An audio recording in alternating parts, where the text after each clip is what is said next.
Hello बच्चों। तो आज हम पढ़ने जा रहे हैं कैश फ्लो स्टेटमेंट। ये चैप्टर आपको बहुत परेशान करता है और कई सारी चीज़ें में इसमें बहुत सारे आइटम्स आते हैं, इसलिए इसको जरा ठीक से समझ लेते हैं। चलिए तो स्टार्ट करते हैं कैश फ्लो स्टेटमेंट।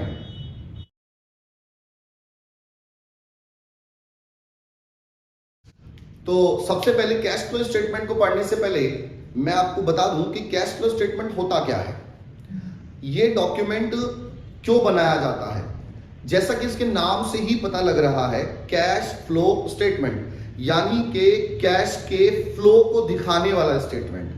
भाई आप जो हमारा कैश है वो इनफ्लो हो रहा है या आउटफ्लो हो रहा है, मींस बिजनेस के अंदर बढ़ रहा है या घट रहा है, ये दिखाता है हमारा ये कैश फ्लो स्टेटमेंट। और बिजनेस में कहां कहां से ये कैश बढ़ रहा है यानी कि सोर्स दिखाता है, या फिर कहां कहां ये खर्च हो रहा है यानी कि एप्लीकेशन दिखाता है। इन सब को चीजों को जानने के लिए हम कैश फ्लो स्टेटमेंट बनाते हैं। ये कैश फ्लो स्टेटमेंट हमारी 3 टुकड़ों में बनेगा, यानी कि इसमें पहला बनेगा ऑपरेटिंग एक्टिविटी, 3 एक्टिविटी करेंगे, दूसरा होगा इन्वेस्टिंग एक्टिविटी और तीसरा फाइनेंसिंग एक्टिविटी। लेकिन इन सब से पहले हमें जो स्टार्टिंग पॉइंट होता है वो लिखना होता है profit before tax and extraordinary item. और ये हमें वर्किंग्स में भी इसे कर सकते हैं और क्वेश्चन में भी आजकल करके दिखाते हैं, क्वेश्चन में भी इसको शो कर सकते हैं। तो अब सबसे पहले तो हमें वही चाहिए भाई, स्टार्टिंग करने के लिए कैश फ्लो स्टेटमेंट को स्टार्ट करने से पहले हमें प्रॉफिट चाहिए होगा, नेट प्रॉफिट। तो पहले हम उसको पढ़ लेते हैं, उसमें क्या क्या आइटम आते हैं। तो देखिए कैश फ्लो स्टेटमेंट में सबसे पहले आता है net profit before tax and extraordinary item. ये profit before tax and extraordinary item हमें कैलकुलेट करना होगा। अब इसको कैलकुलेट कैसे करना है जरा ध्यान से देखेंगे, क्या आइटम होगा।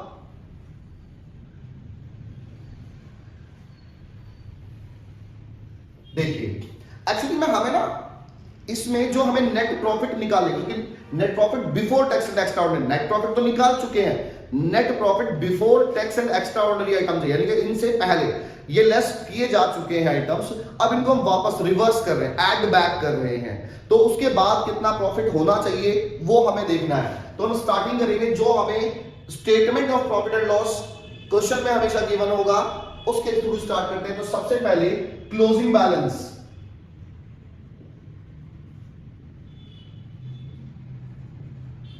क्लोजिंग बैलेंस ऑफ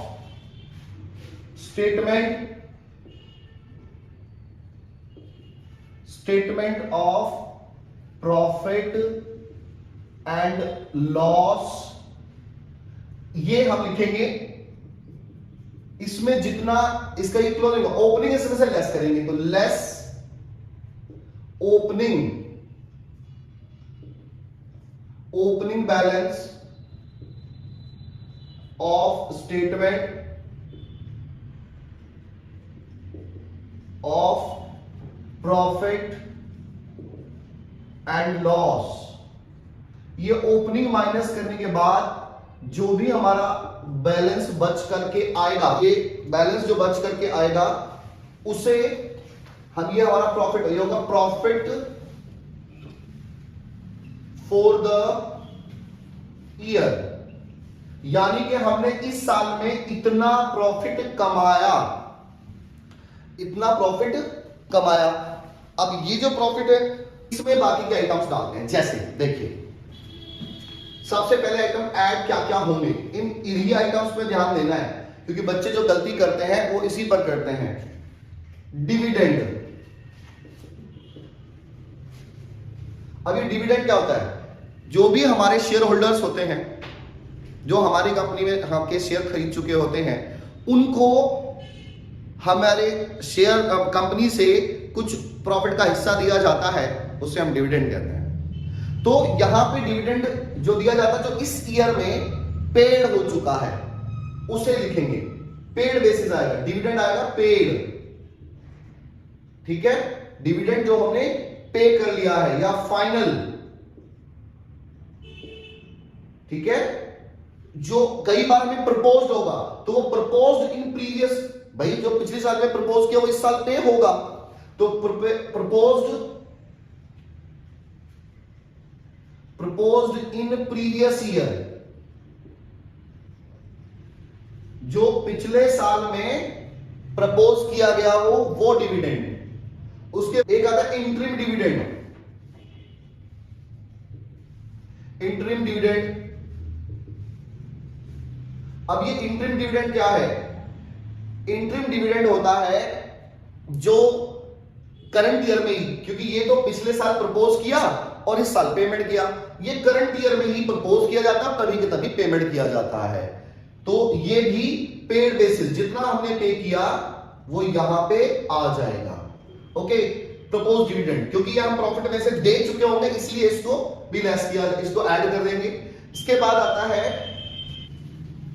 आता है transferred to general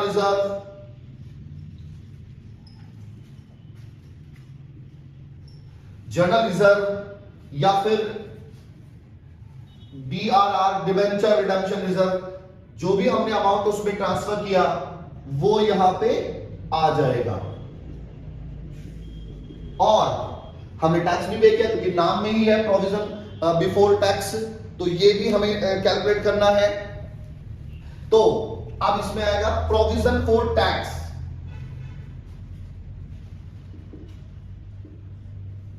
provision for tax, tax के लिए जितना provision for tax made,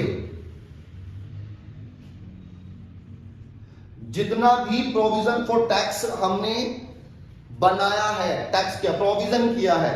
actually क्या है, हम करंट ईयर में पूरा उस साल का प्रोविजन करते रहते हैं और आफ्टर 31 मार्च उस पूरे टैक्स का सरकार को पेमेंट कर देते हैं।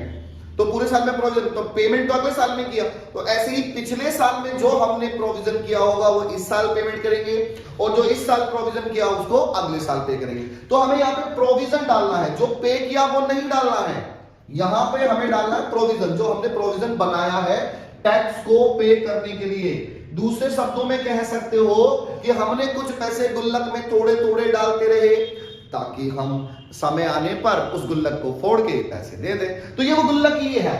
तो गुल्लक में कितने पैसे आपने डाले पूरे साल में, उस पैसे को यहां पे लिखना है, यानी कि प्रोविजन करना है, ये आता है। और कुछ, क्योंकि नाम एक्स्ट्रा ऑर्डिनरी आइटम, तो कुछ इसमें एक्स्ट्रा ऑर्डिनरी आइटम होंगे। Extra ordinary items. अब ये एक्स्ट्रा ऑर्डिनरी आइटम हो क्या सकते हैं? ये लॉसेस होते हैं। एक्स्ट्रा ऑर्डिनरी आइटम्स ये हो सकते हैं लॉसेस। अब लॉसेस कैसे? जो इस तरह के लॉसेस जो आपने एक्सपेक्ट ना किए हो, अचानक से लॉसेस बाय फायर, या फिर आपका नेचुरल डिजास्टर,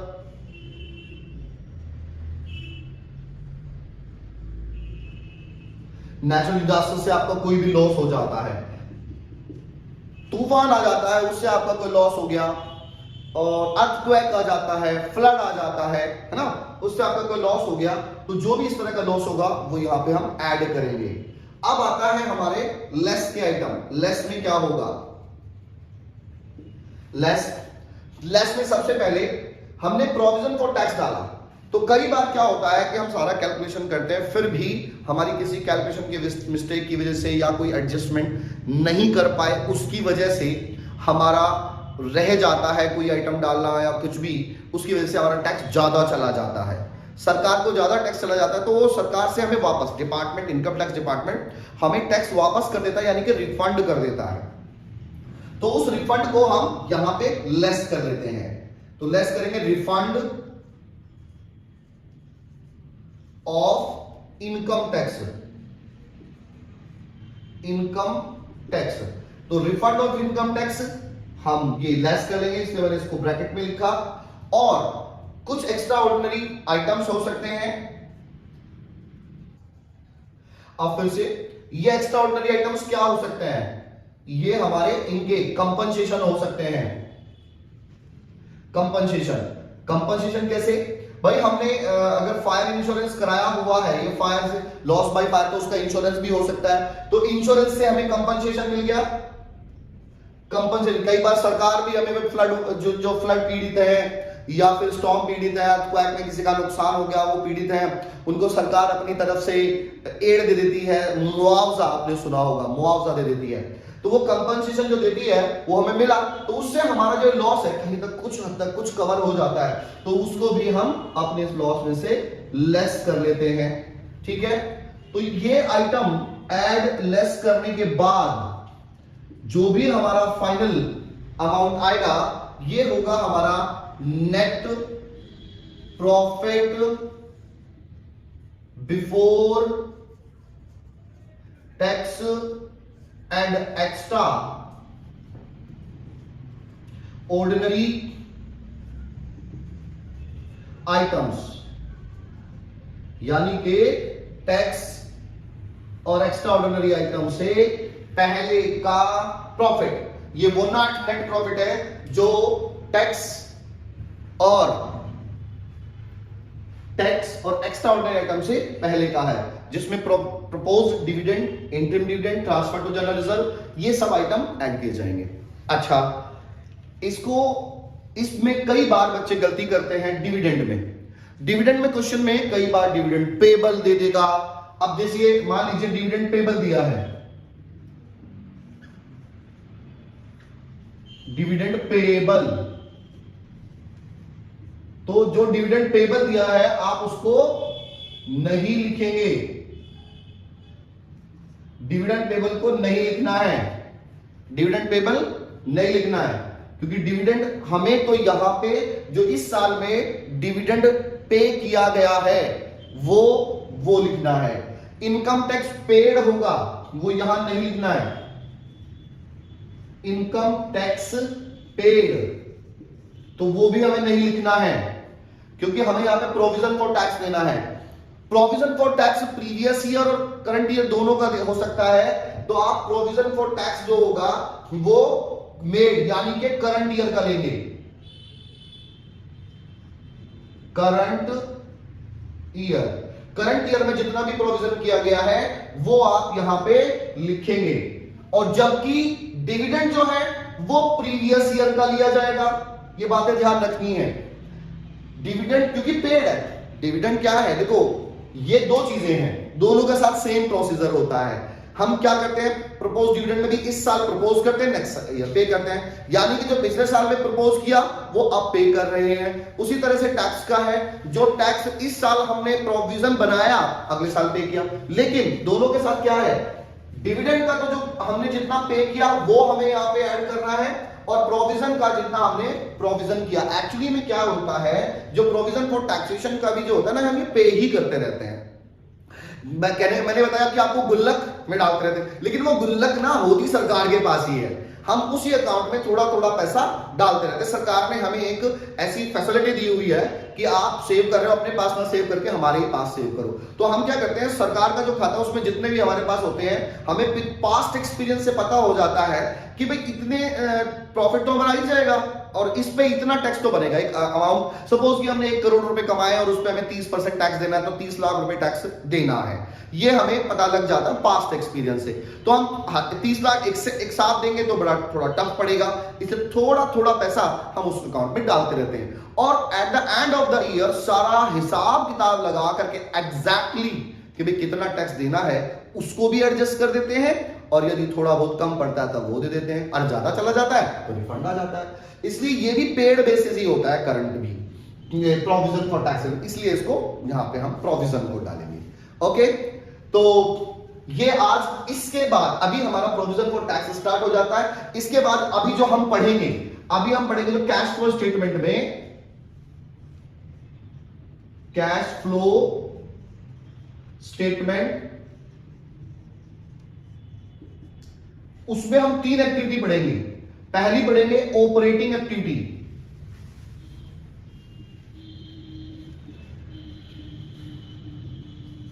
दूसरी पढ़ेंगे investing activity,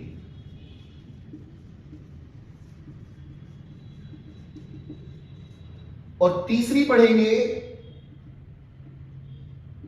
financing activity.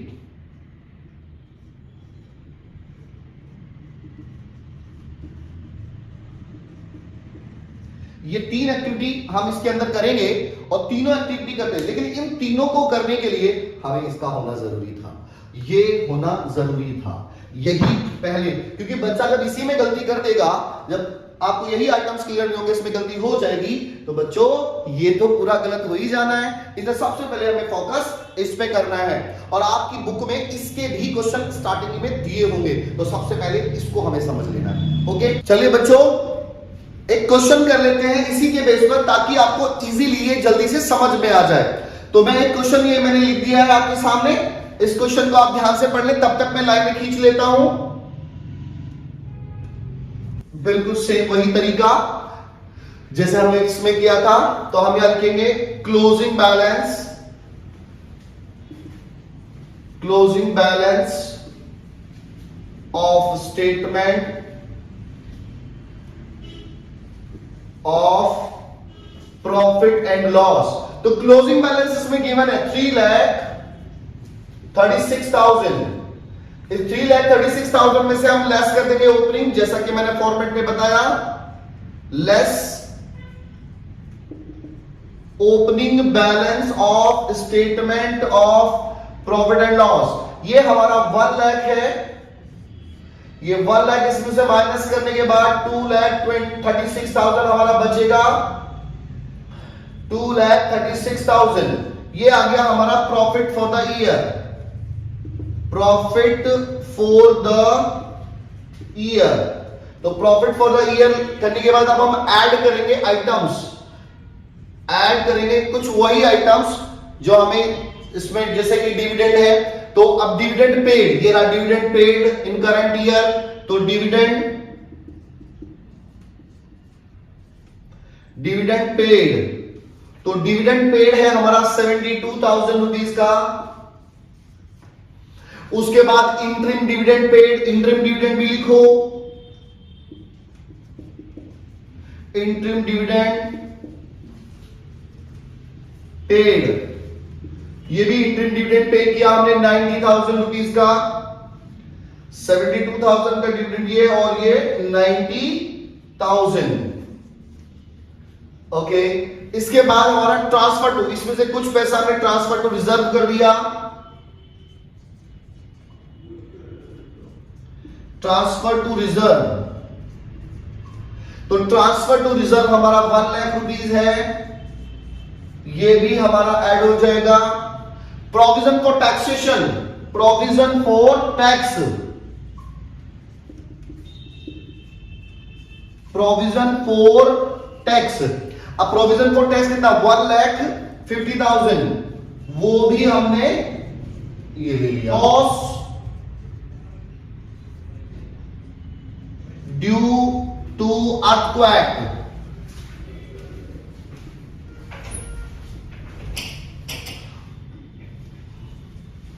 Loss due to earthquake 2 lakh rupees, तो 2 लाख रुपीज का अर्थक्वेक से लॉस हुआ। इसके बाद लेस रिफंड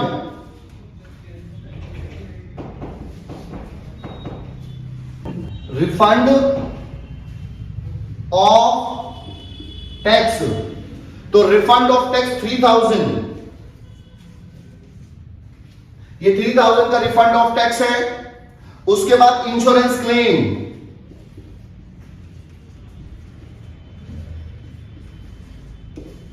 इंश्योरेंस क्लेम ये 1 लाख रुपीस का है, इसको भी माइनस करना है, इसलिए इसको ब्रैकेट में रखेंगे। अब टोटल कीजिए, टोटलिंग करेंगे, तो टोटल करके इसका फाइनल जो बैलेंस आएगा हमारा, वो हम कैलकुलेट कर लेते हैं, 7,45,000 रुपीज। ओके, ये आया हमारा net profit before tax and extraordinary item, ठीक है, और इससे हमारा क्वेश्चन स्टार्ट हो जाएगा। तो इस तरह से मैंने क्वेश्चन आपको करके दिखा दिया। आप अपनी बुक से काफी सारे क्वेश्चंस ट्राई करके देखें। यदि किसी क्वेश्चन में आपको कोई डाउट आता है तो आप मुझे कमेंट कर सकते हैं, सो दैट मैं उसका सॉल्यूशन आपको भेज सकूं। चलिए, ओके, थैंक यू।